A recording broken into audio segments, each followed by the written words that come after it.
So ayun, it's been so long na hindi ako nag-upload ng video. So, paano nga ba kami ni Pastor JP nagtatagal pag may mga times? Ay, hindi nagtatagal lang ang pagsasama namin. Still, sweet pa din kami kahit na may times na talaga nga naman gusto namin isa ako ang bawat isa.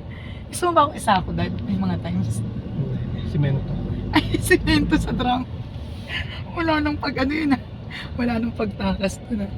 Kasi, I realize na para pala yung alab ng love ninyong mag-asawa ay continuously yung fire is that maglaan ka ng kahit nga minuto lang or oras o sandali kung saan nakapokus ka lang sa kanya at i-appreciate mo yung asawa mo. Tingnan mo siya, yung mukha niya, yung naulong hanggang paa. Tapos sasabihin mo, so blessed with my husband. Kaya yun yung na-realize ko lang today. So, sabi ko sa kanya, Dad, minsan ba naiisip mo na bless ka sa akin o mas madalas hindi ka pinagpapala na akong asawa mo? Anong sagot mo, be? Ano nga? Wise ka? May mga meron tayong 1 million viewers. Yung 1 million na yan, naghahanap ng encouragement yan dahil may mga dyan, mga nanonood, may struggle din sa kanilang buhay, mga asawa. Ako sa mga tanong. Kaya nga, Ano yung tanong mo? ang tanong ko, minsan ba naisip mong hindi ka blessed sa asawa mo or madalas, anong naisip mo, blessed or hindi? Abay, bless syempre. Eh paano kung minsan talagang nakakairita ang asawa mo? Eh, bless pa rin yun. Bakit? Kasi, Pupunta mo na, hindi masagot. syempre, may asawang naiirita. O di, bless pa rin yun. Ibig sabihin, hindi, Mahirap kung walang naiirita. wala ka ng asawa, ibig Oo, sabihin, wala biyudo akong ka asawa na. eh. Pero paano mo siya nilalabanan kapag nakakairita na talaga yung asawa mo? Pinapas lang ko sa aking isipan. Oh my! Ilang Hindi, beses na pala ako pat pinatay nitong tao. Ikaw, yung Yung sarili mo. yung labanan ba? Yung negative ba? Ah. Negative thoughts. Negative. Hindi ko kunwari nagdaldal ako. Ano ba naman yan, Ipe? Puro na lang ganito. Hindi ka ba nakakaramdam? Ako na lang ba lagi, Dad? Ha? Ano ba sa buhay na to? Wala ako na lang katulong dito sa bahay na to? Anong tingin niyo sa akin? Katulong ako?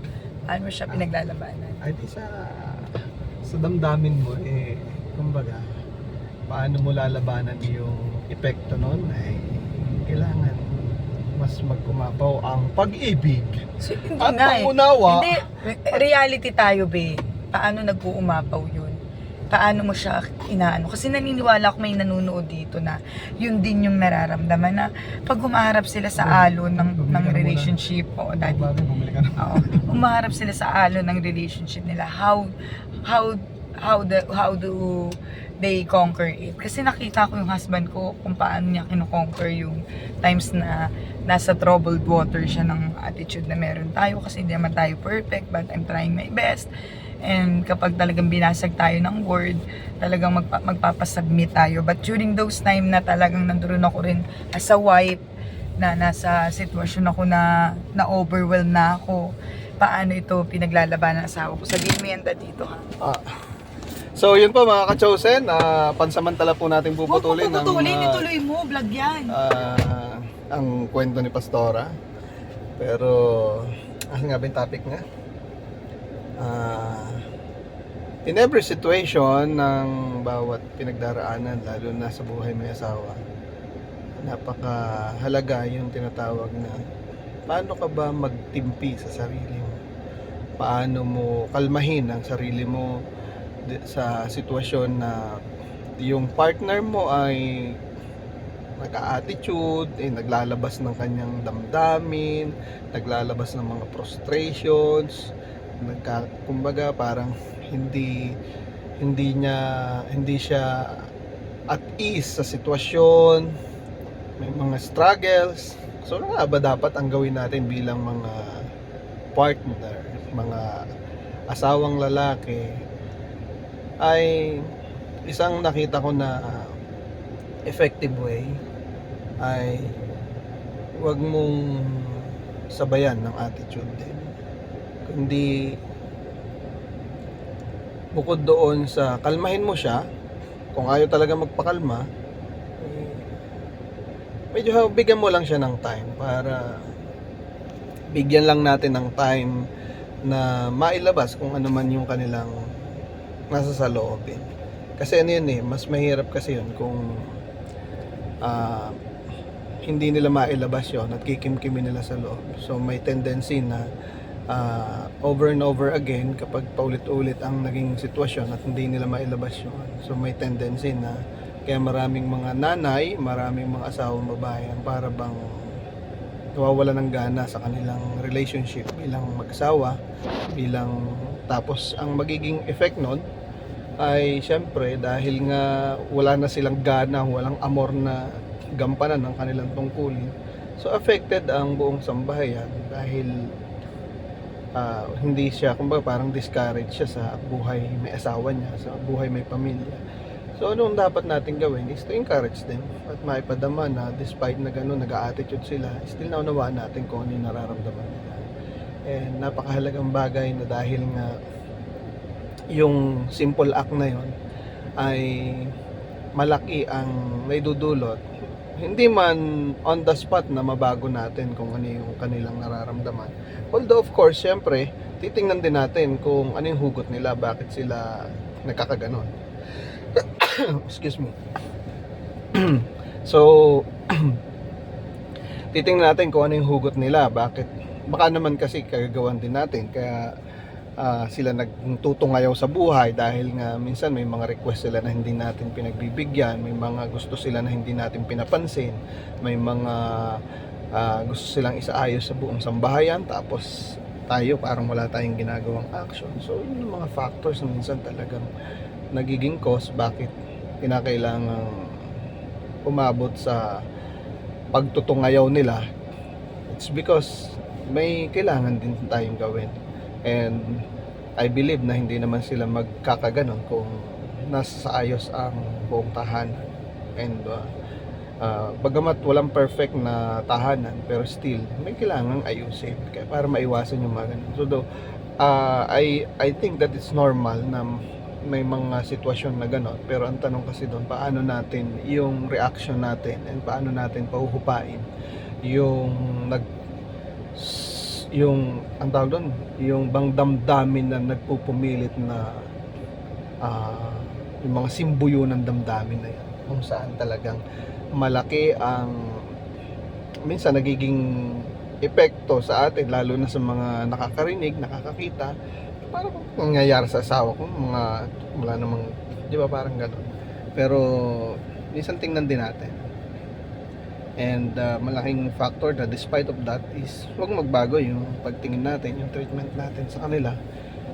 Kahit na may mga pagkakataon na para bang nakakairita na yung kanilang mga boses, yung kanilang mga sinasabi.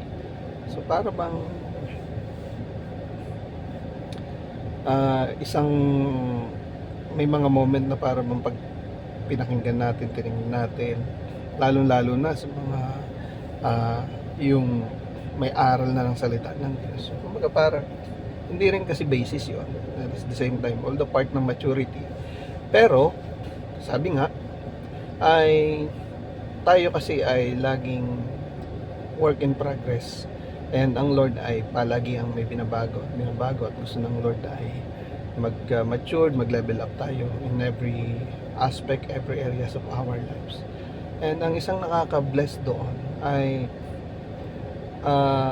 sa panahon na kung saan ay dumating ang, let's say, yung marriage life natin ay dumating sa testing period, doon natin malalaman paano ba tayo nag-grow, nag-mature. So kung paano natin i-handle ang bawat situation, doon makikita kung ano yung natutunan natin sa salita ng Diyos, ano natutunan natin sa yung tinuturo ng Lord sa atin na in every situation, paano natin nakikita na nagle-level up tayo from time to time. So yun lang yun. I think it's just a matter of how you appreciate and how you value your marriage, your partner, and kung paano tayo magiging kagaanan sa bawat sa kanila, na in every situation ay maging makita sa bawat sa atin na tayo ay nagiging matured enough at ipatuloy na nagpapakita ng ano nga ba yung dapat ay ginagawa ng mga Kristiyano, lalo-lalo na yung mga ah, nakakarinig na ng salita ng Lord, yung mga preaching, kung saan dapat na i-apply natin in every situation natin ng buhay. So, I think yun lang naman ang kailangan natin gawin. And at the end of the day, sabi nga sa Bible, ay huwag nating hayaan na lumipas ang maghapon, ang buong magdamag na nananatili tayo sa ganoong damdamin, ganoong sitwasyon. Kung merong hindi pagkakaunawaan, merong mga bagay na dapat isettle, huwag nang patagalin. And isang nakita namin doon na the reason why bakit hindi ganon katagal ang nagiging pagtatalo, pag-aaway, yung mga hindi pagkakaintindihan is because una, syempre yung pagpapakumbaba at handang umunawa at yung tengang handang makinig na at the end of the day, yung pag-ibig pa rin sa bawat isa sa atin. Piliin natin yung mas mainam, mas the best, na mas makapagbibigay at makapagpapalago sa ating relationship. So that could be all, and God bless you all. Thank you, Daddy, sa napakaganda mong shinare. Kahit wala ako, kahit ako'y namimili ng mga ulam and everything, I praise be to God kasi yun nga sabi ni Pastor, hindi naman natin kaya magbigay ng wala tayo. The great news is, ang Lord ang unang nagbigay sa atin. Kaya makatitiyak tayo na kaya pa rin nating magbigay ng unawa, ng pagmamahal, ng pagpapatawad, ng pagpapakumbaba. Kasi lahat ng kaya mong ibigay galing sa Lord yan. At ang Lord ang magbibigay sa iyo ng lakas. You just need to pray for it. You just need to humble down yourself to God and ask Him to do the things that we cannot do on our own, because that moment, pag ganun ang panalangin mo, imposibleng hindi mag-move ang Lord sa buhay mo at hindi mag-transform ang puso mo, Daddy, no? So yun lamang po, ka-chosen. God bless. At sa lahat ng mga may marriages dyan, I am praying na patuloy niyong ilaban at piliin, kasi ang purpose naman ng Lord sa marriage is to bless that marriage. Kaya ang purpose naman ng kaaway sa bawat marriage is to sirain, wasakin, nakawin, John 10:10. But nakaka-bless kasi alam ko ang Lord lagi ang pipiliin nating mga anak ng Diyos. Yun lang. God bless.